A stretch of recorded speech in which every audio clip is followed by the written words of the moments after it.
Welcome to another Peaceful Solution Character Education Certification course. Everyone in the auditorium can be seated.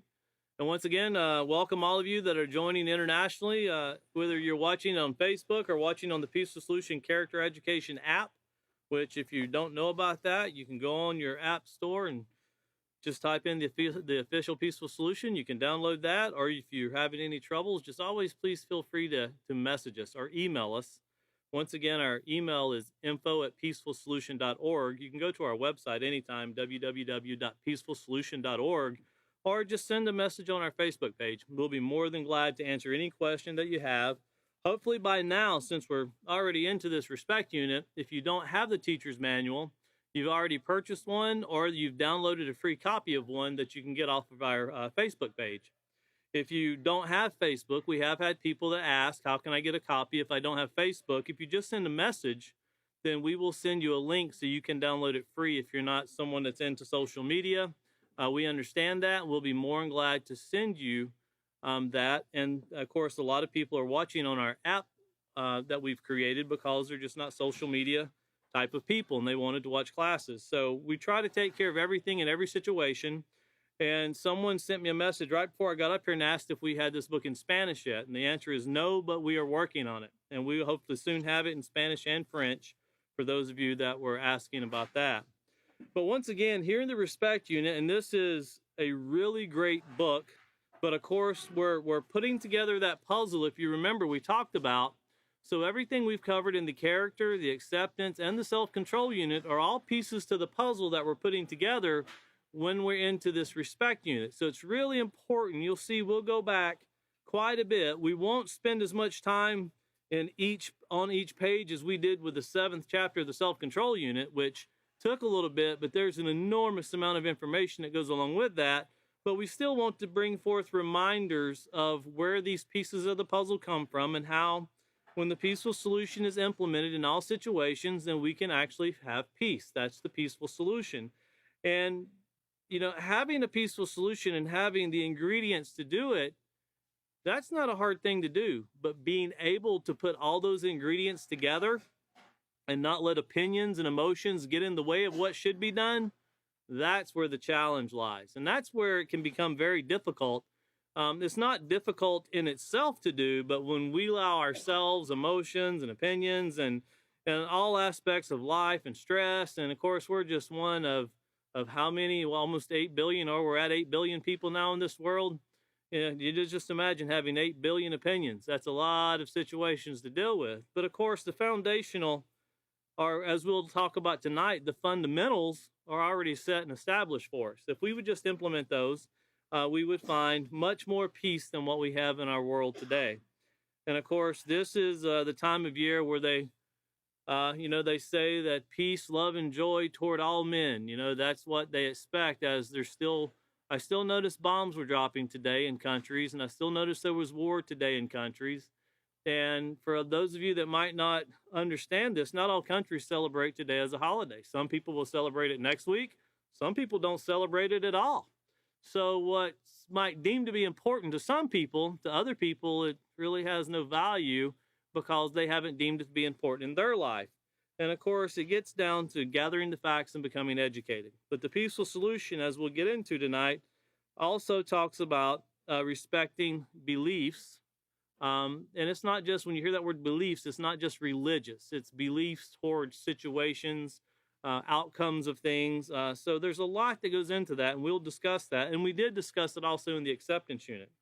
But if you'll be turning over to Lesson Plan 1, page F. David was in Procedure 5, and he left off on page 7, and we're going to discuss a little bit for review of what he was talking about. And of course, he was really emphasizing that one man's trash is another man's treasure. And of course, he gave an example of a person that took what to most people were junk and became very wealthy financially. Well, we're trying to take what people consider to be, it's not so important to keep those rules, but to show people, yes, it's very important to keep the rules. And when you keep them, we can become very wealthy in morality. And the reward of that, everyone benefits from. The gentleman that David was talking about, he became very wealthy, and I'm sure his family benefited, and of course, employees benefit. But when we implement morality into not just our lives, but it starts rippling out, as we've covered the ripple effect there in the character unit and also discussed it again in the self-control unit, and in the acceptance unit. Whenever these things take place, it ripples outwardly to where every person can actually reap a benefit from this. Every person has the opportunity to enjoy the bountiful labor of being educated in morality.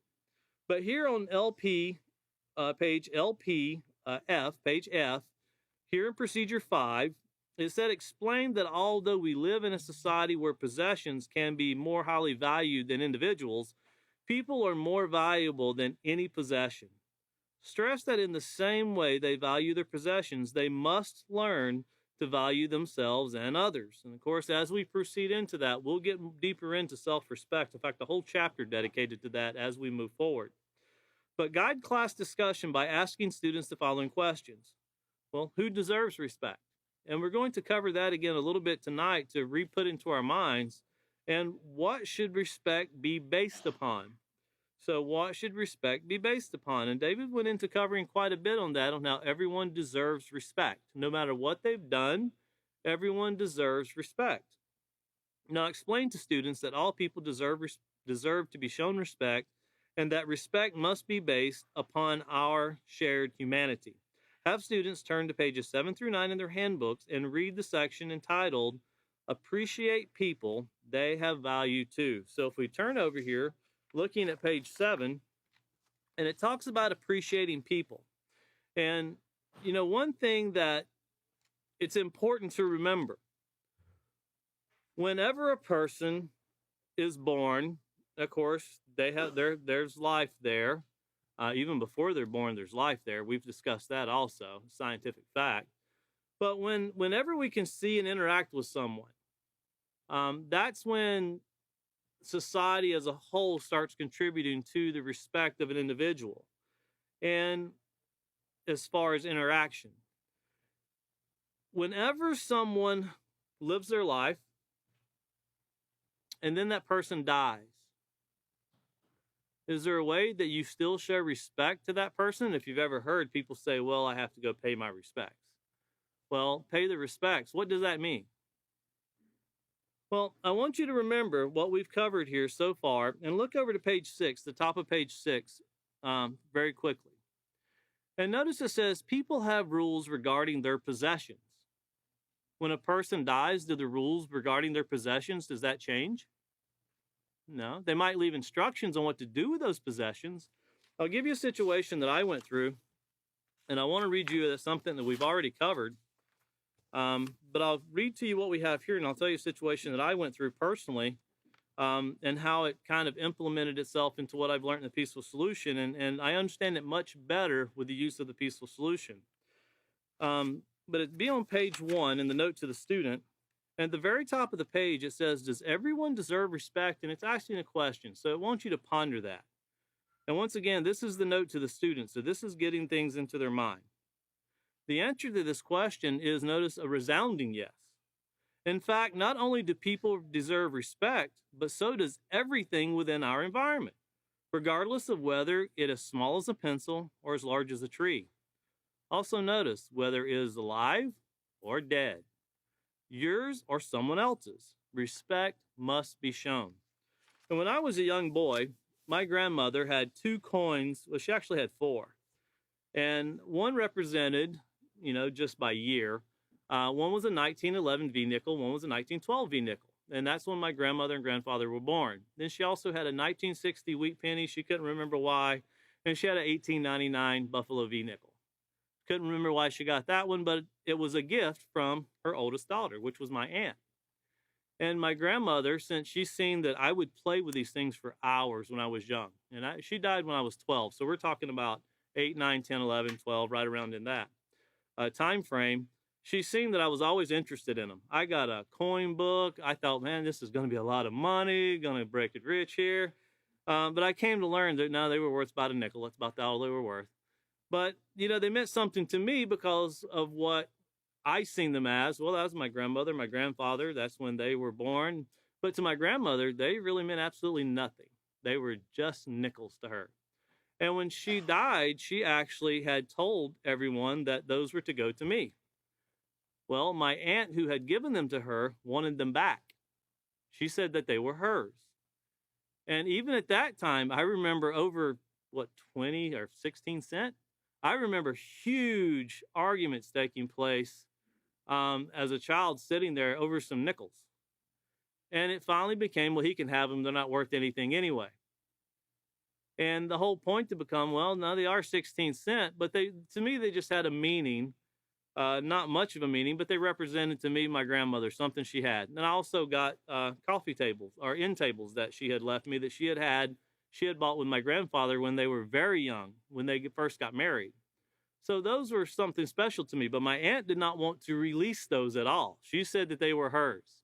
But after a lot of discussion, she relented, and later on, she actually apologized to me and said, you know what? Once I gave them to her, they were hers to give to someone else. So that was her right to do it. And I eventually just gave them to my children. When I was young, they meant something. As I got older, they meant 16 cents. They just sat in the drawer, meant absolutely nothing to me. So I gave them to my children. And right now for my children, they mean, well, a lot less because now you have 5 cent, 5 cent, 5 cent because I divided them out. And they pretty much mean absolutely nothing. That's what it goes to. But the fights and the heated exchanges and the hard feelings that took place in the very beginning over those things was amazing. But when it all came down to it, it was just 16 cents. But the person that owned them had the right to give their possessions to whoever they wanted. And how do you respect even the dead? Well, you respect what they ask. You know, people have the last will and testament, so to speak, or they'll give instructions, do this with my body, do that, scatter my ashes here, you know, give my possessions to this person or that place. Well, how do we show respect? Well, we show respect by adhering to their instructions because it was their possessions to do what they wanted to do with. And, you know, when you think about this, there's truly peace in this. And look over to page 7, and this is what David talked about appreciating people. It says they have value too. And remember, we talked about whether dead or alive, they have value. Their possessions, their instructions. Even when a person dies, you know, you show respect by burying them. You know, you deal with the body itself, and that's respecting all society. You even do that with animals. When an animal died, to keep disease down, you put it into the ground. You know, you're supposed to. We've seen where they render some cows and how disease spread from that in the self-control 7th chapter of that. But they should be put into the ground to keep disease from spreading. If you've ever noticed a dead body, when someone dies of illness, that's not a healthy death. You know, and when someone says, I always find it interesting to read when it says, oh, they died of natural causes. Well, what naturally causes death is something going wrong in your body. That's what naturally causes death. So it's something that's not operating right. So remember that when we're talking about showing respect, and it's important that we remember going through all of this, that it doesn't matter whether a person's dead or alive. It doesn't matter whether it's a man or a woman, a child or an adult. It doesn't matter whether it's a human or an animal or a plant. All things deserve respect. What is not yours, and we used to teach our students this, and we still do. A lot of our students have gotten much older now that we started with in our first class, but we used to have a activity we would use with them, and we'd tell them, when you drive down the road and you look at, you know, whether it be property, because we would drive all the way to Washington, D.C., and it really helped when you went across state lines. When we would always go from Texas to Arkansas, and then we'd go through Tennessee into Virginia, then we would cut through Maryland and come back down into the District of Columbia. But we would tell them, everything you see belongs to somebody. And do you really have to see a no trespassing sign to know that it doesn't belong to you? If you know it doesn't belong to you, then you know it belongs to somebody else. And there's rules to those properties. And when you go across the state line, and Texarkana was a very interesting one because parts in Texas, parts in Arkansas. You know, and even the taxes when you buy something is very different, and it goes to a different location. And getting people to understand that these dividing lines, these barriers, things that people put up to protect their possessions, there's a lot of money spent on these things. And then, of course, you get into the southern border itself right now and what's being done down there to try to, as they say, protect the United States from invasion. I've noticed no one's invading from the north, though, so you would think life must be a little bit better in the north than it is the south. I've seen the southern border of Canada be actually serving the same purpose as our southern border, where the Americans are trying to get into Canada. But when you look at all of these things and when you drive down the road and you realize all of this belongs to somebody else. So we don't have to ask, is that ours? Unless we really feel the need. Well, can I go on that? Well, is it yours? That's the first question you should ask. And if it's not yours and you want to do something, well, what do you need to do? Well, find out who owns it and ask. If you see a for sale sign, that doesn't mean you can start walking all over the property like you want it. You actually have to call and ask. That's why there's a number on it, or a real estate agent or so forth. And these are very important things to remember, because when you respect possessions of people, you're respecting people. When you disrespect the possessions of people, you disrespect the person. And it's very important that we always keep in our mind that we should always respect every person's rights and desires. They have the right to choose. And we'll get into that as we move forward. But here on page 7, once again, appreciating people, they have value too. It says it's very easy to identify why you value your possessions, such as your computer, your CD player, or your clothes. As you get older, it's your car and so forth. We've talked about that before, how you get your first car. And most people, it's something that's somebody else's junk they didn't want. Mine was a 1972 Monte Carlo that didn't even have paint left on it. And even the driver's seat had no foam rubber. But I washed and waxed that car every day. And it was almost a DeLorean by the time I was done with it. It was stainless steel, looked like. But, that was something that my father gave to me. And I really appreciated it. But as I got older and I started mingling with my friends, to me, it was like, oh, that's not nice enough. How can I drive that? I can't be seen in that. I got to have something nicer. So when I had to pay for it, though, it went from looking at the new cars to the very, very used cars. But to think that someone would do something for you and do that, you should actually have respect and value that. And a person does, and I did. But then I let influences change my value system on it, where it became, I just love this thing, to, I got to get something better. I got to get something better. And that's kind of the American way, right? Keeping up with the Joneses is what they say. Everybody's got to have something better. Whether it's really better or not, everybody's got to have it. And a lot of money's made off of that. But continuing on here, it says, sometimes, however, we place a high value on our belongings, yet treat each other in a very disrespectful way. And this can become very complicated when you have many people involved in trying to interpret the value of other people's belongings. This can be very complicated, because then you have many different aspects and opinions that get involved. So how do you solve those things? Well, you go back to respecting the rights of the owner, right? You go back and you see, well, what did the owner say? What should be done? And that's what you adhere to. And that's how you show respect for the owner. But respect for people begins with realizing that everyone, including yourself, has value. So that's everyone. Appreciating yourself begins when you realize that you are a unique person with many ideas and qualities that can be beneficial in your life and others. Now, we might have many different ideas and qualities, but that doesn't mean that we're always right every time we open our mouths. We might have something positive to give input in, and sometimes there might be things that we're not as educated in. If somebody asked me anything about electrical, I'm not the person to ask. Because you think this wire should go to this wire? Well, touch it, see if the light comes on. That's not really the smartest answer, and I'm not advocating for anybody to do that either. But I know people that educate themselves to the point that they can do things, and that's what they want to do. And that's what we all have to do when you develop a trait, and you're very thankful for people who become knowledgeable at certain things and they're able to develop these traits. And one thing that we all have to work in is educating not only ourselves, but sharing this education with others. But continuing on here, it says this is called self-respect. People who have self-respect, that is based on true morals, remember, morals are rules, they can develop a positive character and make decisions that will keep them safe and healthy. But it doesn't only keep themselves safe and healthy. Remember that ripple effect, it spreads out to others. And once again, who deserves respect? That was one of the questions we were supposed to emphasize to the students. And of course, the answer is everybody deserves respect.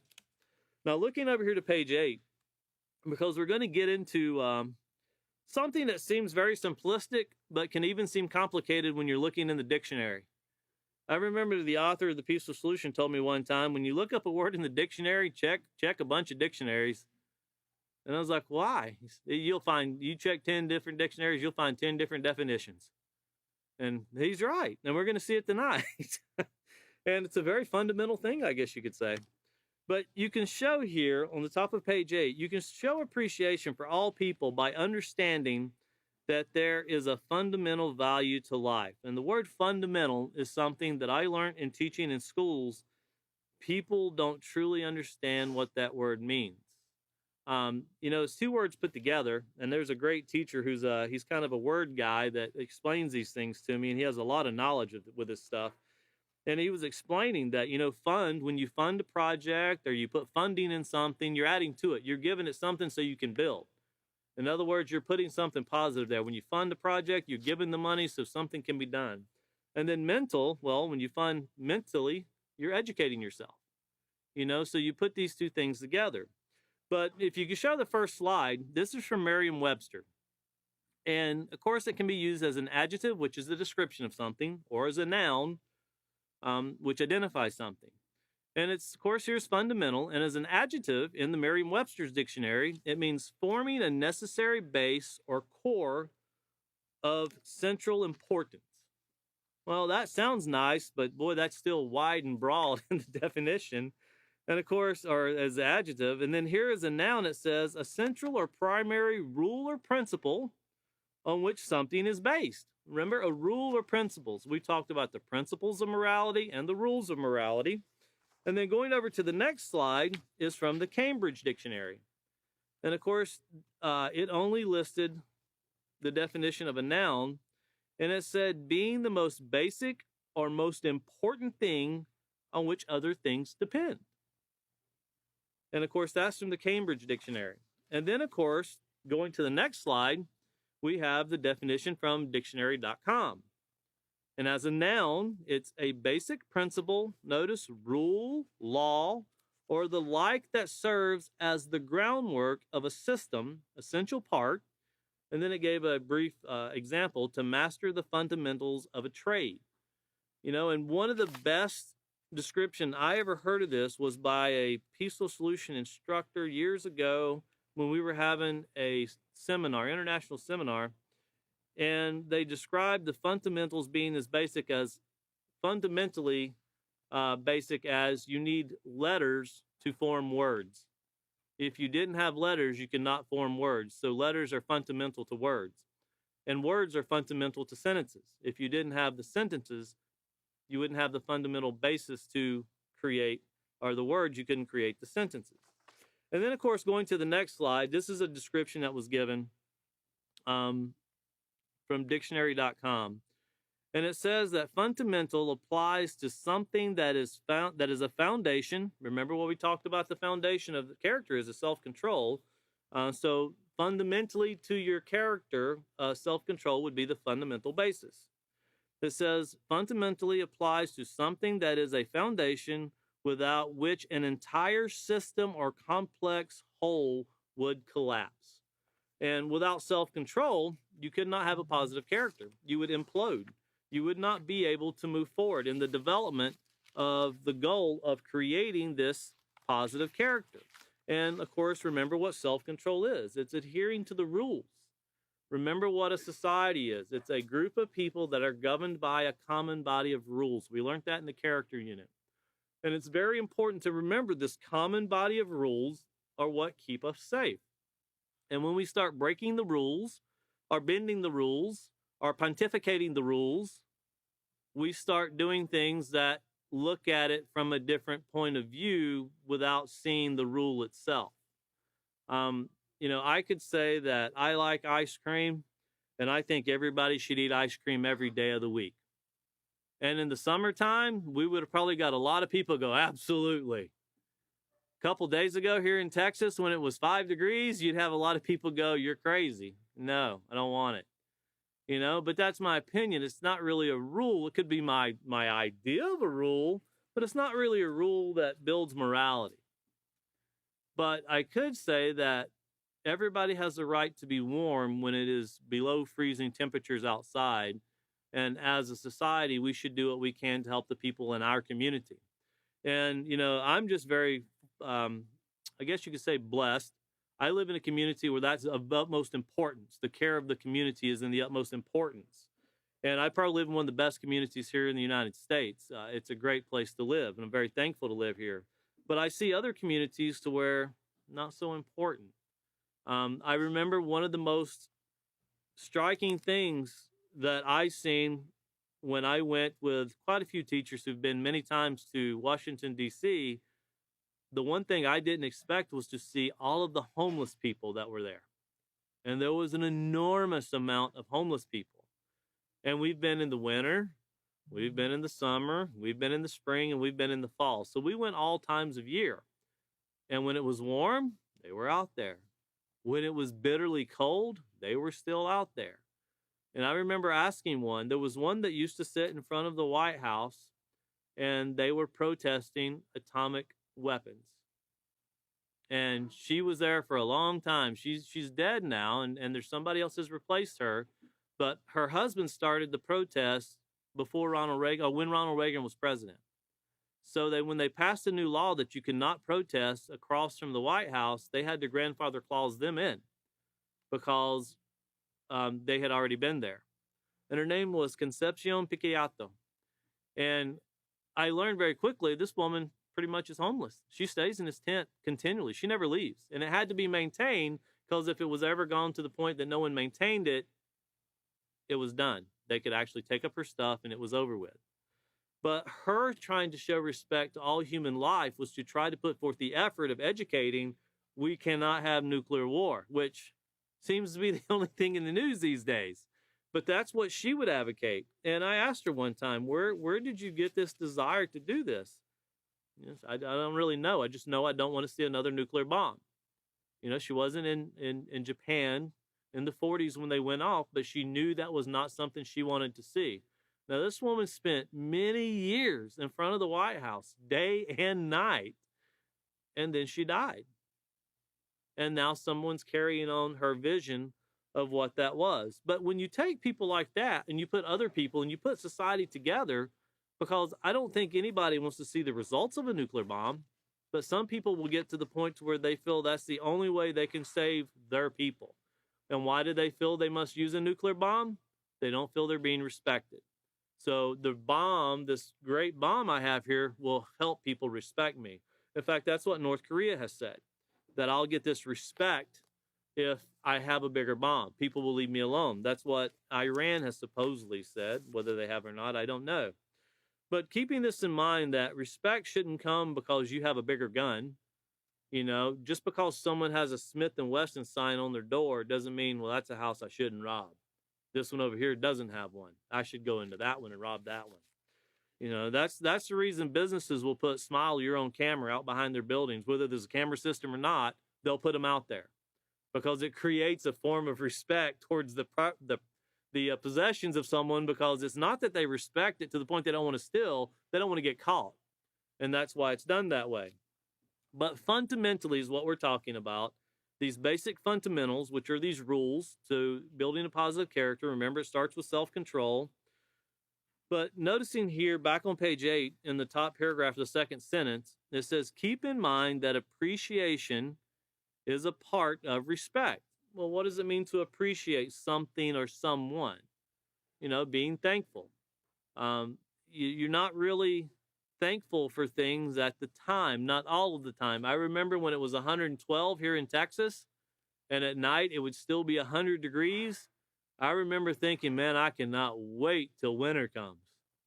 And I can tell you the first words out of my mouth the other day when I walked outside and it was 6 degrees or something like that, I cannot wait till summer comes. And it's you should learn to be thankful for everything because, here we have ways to keep warm. It's not like friends that I talk to in the Caribbean who are in very climate neutral areas. And I have friends that are watching class right now that are from countries that are climate neutral, and they got to experience their first time. I think the coldest weather they'd ever been in is like 70 degrees. That was the coldest. And they got to experience what 25 is like. And they said, it's miserable. Can't stand it. Don't see why people live like this. I said, hey, this is the southern part. You should go up to like Duluth, Minnesota or something. It's a lot cooler up there. And then get into Alaska, it's a lot colder. But these are things that you don't really, when you don't live in climate like that, having a jacket or a coat or having thermals or having coveralls, well, people don't even know what those things are. They don't even consider it. These are people that don't have heaters and don't have air conditioners in their house. You don't need them. The low's always like 70, the high's always 82. That's it. And I've been to countries like that, and I thought, man, this is great. But if I lived here every day, it wouldn't be as nice to me as it is right now. And I remember traveling with some teachers. We were traveling to Dallas in ice and snow to board a plane to go teach the Peaceful Solution in Argentina. And it was my first trip traveling to the Southern Hemisphere. And it was very strange getting on a plane when there was ice and snow.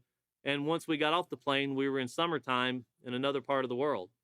And we just left wintertime. That was really strange. And it was really odd seeing, January, February, and here it is the middle of summer. It was very odd. It took my mind a little bit to comprehend that. But of course, when we were there, they were talking about how hot it was. And they were trying to show us respect by, oh, you guys you need this, you need that. And it's like, oh, no, trust me, this is 84 degrees. This is not hot. This is nice. But people try to show respect off of what they know. And sometimes people might try to force an opinion on someone or an idea on someone that the most difficult part of this is seeing the outcome of it in the future. Ideas sometimes seem really great in the heat of the moment, but when it's down the road in the future, it can lead to many different problems, create more problems. And this respect and appreciation towards everyone we're talking about, this is something where it's not just here in the moment now, but how does it affect us next week, next month, next year? How does that affect us? And that's very important, because if you notice the next sentence, it says, it helps you to care for and treat them the way you would like to be treated. Well, how do we all want to be treated? We all want to be valued, right? That's what we want. And going to the next slide, I would encourage everyone to put this in their book. This is, straight off the character unit, page 6, where we first talked about values. And you'll get to the point that, you'll always be able to quote this, but there's words in here because we're going to talk about beliefs. And once again, people automatically get pulled to religious beliefs, but that's not necessarily what we're talking about here. Because notice, values are what you believe in, and that's not just necessarily religious beliefs. And I'm not speaking against religious beliefs. I'm just saying there's more to it than that, or feel strongly about. And they also play a key role in developing your character. So your beliefs and whatever you value, they play a key role in developing your character. The sum total of everything you value becomes your value system. Now, some people can value some very negative things, and they can believe in those very negative things. Some people addicts value drugs. Alcoholics value having alcohol. Some people value having, as we just spoke about, a lot of material things, and they'll go so far in debt to where they can't even afford these things. And I just seen in the news the other day where car repossessions are becoming at an all-time high. They're slowly working up because people went out and got all of this stuff when the economy was going well. It's only when you start getting things repossessed that you realize, I probably shouldn't have spent every dime I made. I probably should have kept some back. Well, you don't think about that when the money's rolling in and the money's going out, and here it comes in and there it goes out. You don't think about that. But the economy is like a wave, it goes up and down, up and down. And if you're spending, when the economy's great and you're spending every penny you make, that's a great sign you're going to be in some financial difficulties when the economy goes down. And of course, these values, when you have somebody that believes in something or they feel strongly about it, sometimes you have to see the downside of making the wrong choice before you understand that the choice has to be changed, or you have to restructure your way of thinking. Your value system needs to be changed a little bit. And we all experience that. We can all go back and look in our lives and see that there's some things that we valued and we felt strongly about, but once we've had experiences, and we probably could have listened to someone that had a little bit more education, a little bit more experience in life, but we didn't, we can find that we could have prevented a lot of problems in not only our lives, but also others, because these things ripple outwardly. But looking down here to the next paragraph, you see it says fundamental respect for all people is shown when we, notice here, avoid violent, verbal or physical behavior. And if you could go ahead and put the next slide up, and this is just a reminder because this played a key role in what we've covered in the character unit, and it was the effects of character within the family. And I want you to think of family not so much as, well, this is my mom, my dad, my brother, my sister, we live in one house. That's an immediate family. And then you have, well, this is my aunt, my uncle, my cousin, and they live in the community. And that's also, it can be considered in some countries, that's still immediate family. But think of the family as the community you live in. Because truly, when you live beside your neighbor, that person, you're going to have to respect that person's rights. If you respect the rights of your mother or your father who live on the other side of town or in a different state, but you won't respect the rights of your neighbor, how much peace are you going to have in your life? Or if your neighbor won't respect your rights, how much peace will you have? You can't say, well, I respect the rights of my family, but this guy right here, absolutely not. That's what creates wars. So think about within your community first, of course, your household, and then let it ripple outwardly, and then community, and then, of course, it ripples outwardly. But if you don't have this built within your community, it's really difficult to get it built within your state. So it's very important to build it within a community. And if the community wants to ripple that outwardly, they're going to have to show proof that they have firmly established this in the community, and it should show. And it will ripple outward from that point. But the avoiding the violent and verbal or physical behavior, in chapter 2, we talked about how verbal aggression can be more dangerous than physical aggression. That when a person, a parent, teacher, anyone, in chapter 2, we were specifically talking about children, when they talk down to a child, you stupid idiot, why did you do that? You can't be that dumb. And you put that in the mind of a child, or the child doesn't realize its name wasn't smart so-and-so or dumb so-and-so, didn't realize, oh, my name was this. I didn't know that till I was 13 years old. I was always called this. I thought I was the smartest donkey in the city because that's what I was called. But you start realizing that these things do affect people. And you know what? If something affects us, we tend to think as a society that, when people say negative things to me, it hurts. But when I say negative things to people, that just goes off their back, just like water off a duck's back. Doesn't bother them at all. But we found out through the books we've covered so far, it's not true. It leads to a lot of teenage suicides, not just in teenagers, but adults. It leads to alcoholism. It leads to drug abuse. It leads to people isolating themselves and not even being able to interact with other people because they always have the fear of someone disrespecting or insulting them.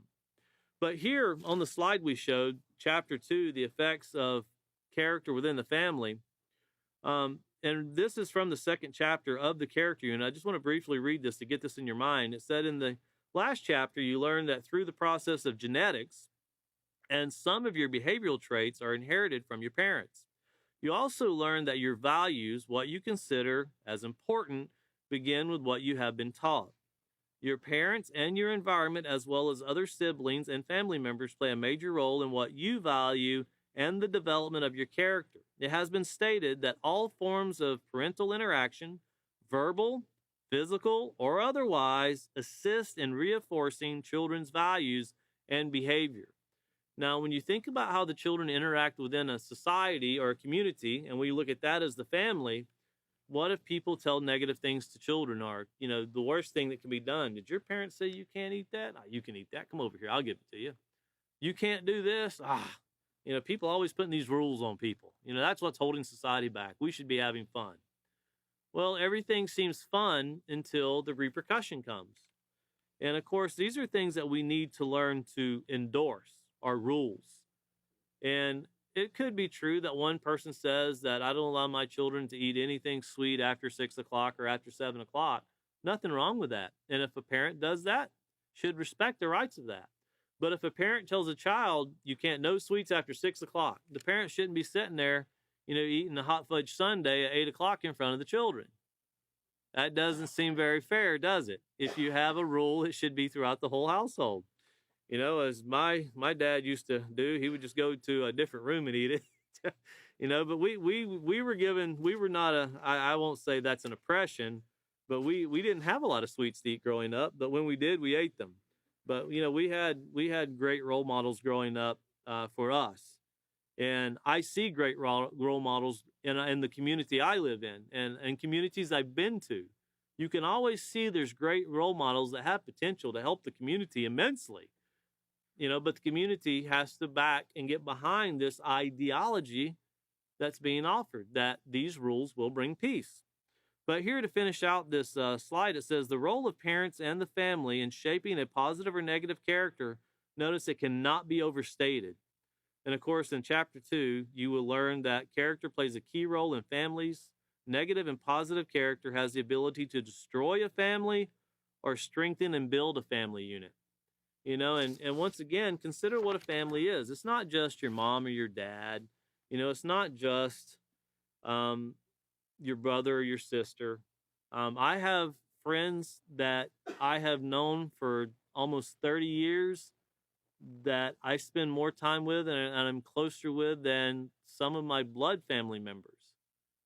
I have friends that are closer to me than a blood brother that I have.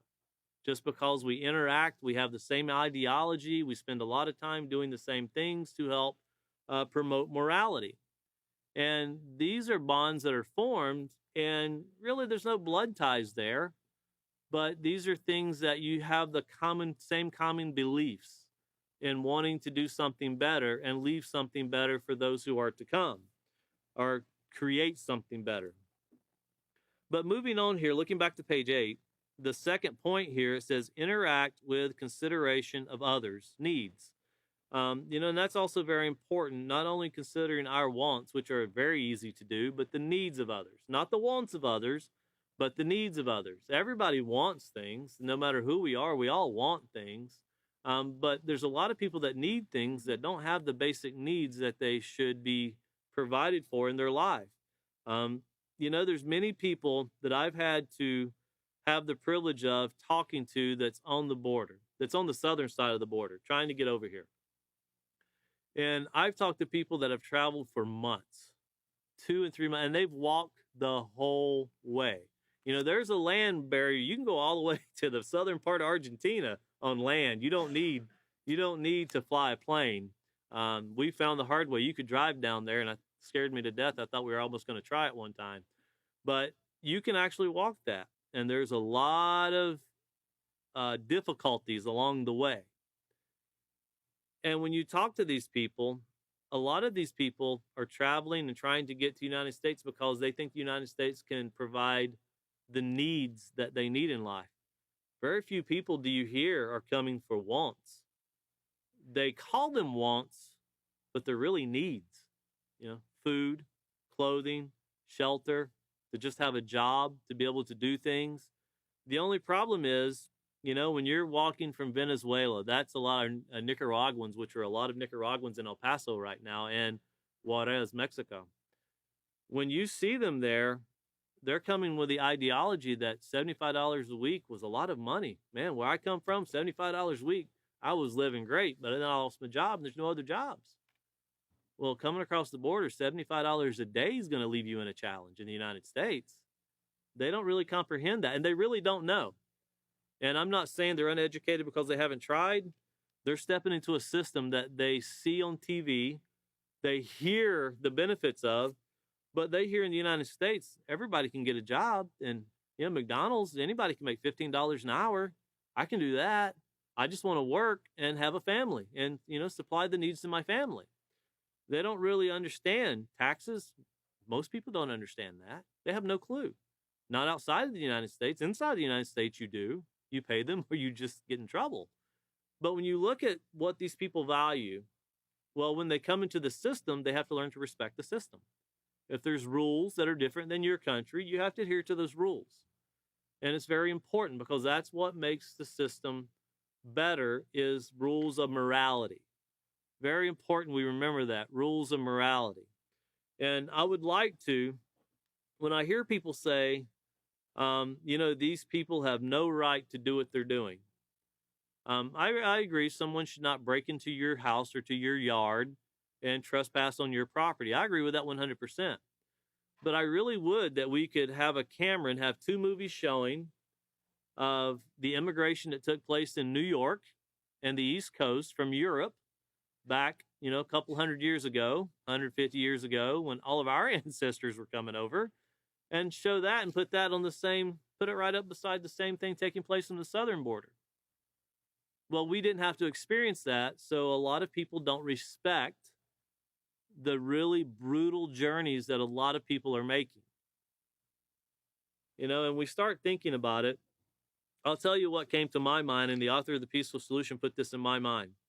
A lot of people are coming to the United States because it's considered the greatest country on the face of the earth. Then why don't we take all of the money we spend destroying and killing people with bombs? Why don't we help develop economies so other people can have the same thing we have here? Which is, you can have a nice house as long as you have a lot of debt. You can have a new car as long as you have a lot of debt. And you can have a job as long as you pay taxes. They don't understand there's catches with all these things here in the United States. But think about the enormous amount of money that's spent on weaponry, which shows no respect. When you drop a bomb, it doesn't just kill the guilty ones. A lot of innocent people that don't want any part of war die. And what's the fundamentals of war? Well, it's to get the upper hand, and of course, you beat someone into submission. Well, when you think about why don't we try that instead? That you never hear that talked about. It's never considered. But a leader will come from another country that is fighting an opponent of ours, and after he's been giving billions of dollars, we'll ask for more and we'll send them more. Why do we not send people money to help benefit or create systems within countries to help benefit them? We say we do that, but of course, like Venezuelan oil right now, where America going in and drilling Venezuelan oil. If you really think that that's helping the people, one of the agreements to that agreement was the government cannot have any access to the money that comes from the drilling of that oil. But they're calling it a funding for the people. Well, if the government oversees the ruling of the country, who gives the money to the people? Who's overseeing that? So think about these things. How do we show respect and disrespect even for other countries? And when we get upset with something, we need to educate ourselves, and to say something wrong is one thing, to find an answer is another. And that's something you don't see in society. But the last bullet point here is accept that people are unique and that have different beliefs and values. And we can all have different beliefs and values. And if you go to the next slide, it's important to always remember this. This is page 127 out of the character unit, and it was called the deciding factor. And this is a page that, as a Peaceful Solution instructor, a teacher, it's very important that we always get this into our minds, because the deciding factor, this is the decision making here. This is what should help us to be able to make a decision, and if we see that it's going the wrong direction, be able to have enough mentality to change or alter our decision and how we've done something, how we need to do something. But notice here it says the deciding factor. It says we are literally surrounded by leaders. In every activity, organization, town, and nation, there are leaders. Regardless of whether someone is the president of an organization or the coach of a football team, their leadership style will basically fall into one of two categories, positive or negative. Well, how do you know if they're a positive or negative leader? Well, it's according to how their decision making and how they treat others. Leaders, just like everyone else, can have both great and bad character and personality traits. Remember, a great personality does not guarantee a great character. Somebody can be a really easy person to get along with. They can be a really great person to socialize with, but it doesn't mean that fundamentally they make positive decisions in doing decision making. And that falls, all of us fall within that. You can always tell a positive leader from a negative one, notice by the outcome of their actions, their beliefs, and ideologies. Negative leaders lack integrity. And remember what integrity is. It's there in the character unit on the 18th page of the character unit. That's when what we believe, that's when the positivity of this morality that we have on the inside, remember, changing the hearts and minds, is displayed through our actions. It's shown on the outside. It doesn't mean that it gleams through your skin. It's shown through our actions and decision making. Notice it says there may be selfish or lack compassion. They might be selfish or lack compassion and respect for life. They usually consider only their own opinion or those who reflect their opinions. And you can see that on Capitol Hill. That's why you have the right wing and the left wing. It's because you have two different opinions. They don't exemplify to their followers the importance of achieving a positive moral character and the benefit of attaining positive goals. Every society, group, organization has goals, and the leaders should actually help people accomplish those goals. In many instances, negative leaders has resulted in hatred, violence, and death. Well, there you have what we see in society taking place today. If you have hatred forming between individuals, between, Hatfield and McCoy kind of situations, or even between nations, when you have those things developing, there's decisions that have been made that need to be fundamentally changed. They're not based on the rules. And of course, when you have everybody that's going to look headstrong at it and no one's willing to bend, you're never going to find peace in that, because insanity is doing the same thing over and over and over and expecting a different result. It's just not possible. But looking at the next paragraph here on the deciding factor, it says positive leaders, on the other hand, are people of integrity. They maintain and demonstrate their positive moral character consistently through their beliefs, attitudes, and actions. They motivate others to also attain positive moral character and to strive towards excellence in all areas of their lives. In addition to this, positive leaders will result in a ripple effect that will be advantageous not only to the individual, but to society as a whole. Hence, the deciding factor between a positive and a negative leader is the same thing that decides the quality, either positively or negatively, of all people. And of course, when you're in that position, you're in that situation, which all of us can have the form of leadership in one way or another. We're all teaching by example.